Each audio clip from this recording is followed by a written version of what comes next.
Hello, I'm Abi. I'm a psychotherapist and I work with individuals who attended boarding school and experienced what sometimes is termed boarding school syndrome. Not every child who attended boarding school suffers ill effects as an adult, but for those who do, a recognisable group of traits can be observed. So, what are the symptoms that ex-boarders can present? Fear of abandonment, difficulties in forming and retaining relationships, emotional numbness, substance abuse, workaholism, and a heightened sense of shame and unworthiness can all be presenting issues. When placed in the context of a boarding school childhood, this reframes those symptoms in a way that can be illuminating for both therapist and client.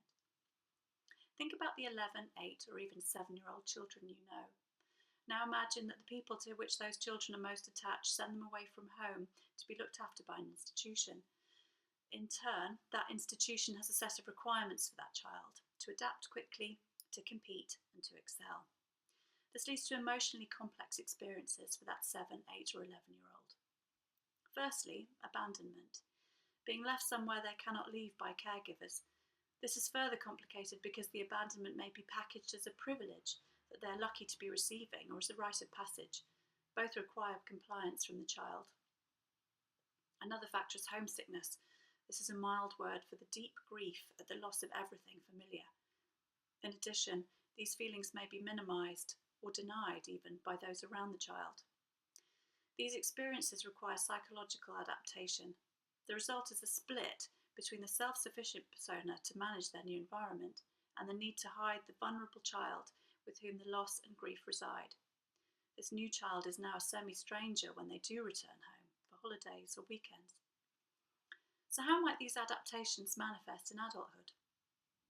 Being abandoned at an early age creates a psychological template. Patterns of disrupted attachments are often replayed in long-term partnerships, affecting trust or the ability to be emotionally available. The masking of deep needs for sustained periods as children can mean that as an adult, the ex-boarder denies or negates feeling in themselves. Capable, competent armour hides the lost and vulnerable child who finds trusting people painful, even shameful. Outwardly, the ex-boarder can be successful and confident, but this can be brittle. Having to be self-sufficient too early can lead to an over-reliance on work or achievements to retain a positive sense of self. So how might that adult present as a client? Firstly, they may deny the importance of boarding school, credit it for their self-reliance, or resist talking about it altogether.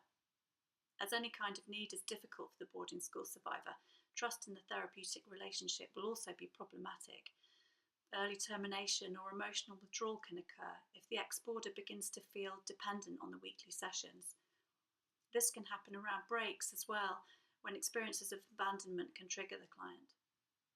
The client may also show an inability to get in touch with their feelings or shame and retraction after emotional episodes. A recent campaign spearheaded by radio and TV presenter Nikki Campbell, along with investigative journalist Alex Renton, exposed historic sexual and physical abuse in boarding schools and has led to many survivors to finally come forward. It is often asked why childhood abuse survivors don't tell anyone about what is happening to them at the time. Seen through the lens of a boarding school experience, in which hiding suffering can be key to emotional survival, one can see why so much silence and shame has existed for those survivors for so long. Fragmentation, dissociation, and complex PTSD can be aspects of an ex-boarder's presentation when bullying, emotional, sexual, and physical abuse have been part of that individual's experience. Whatever the severity of their boarding school childhood, the individual may need to relearn that it is safe to have feelings. Moments of meeting and assisting the client to find empathy for the hidden, grieving child within may be the strongest therapeutic factors in working with ex-boarders. This has been only the briefest of overviews into this complex and culturally emotive subject.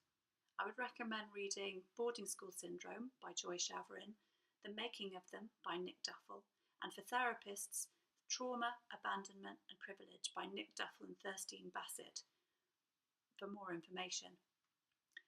If you would like to connect with a professional to explore this further, you can find me and other therapists on Counselling Directory. My webpage can also be found at www.bacp.co.uk. Thank you.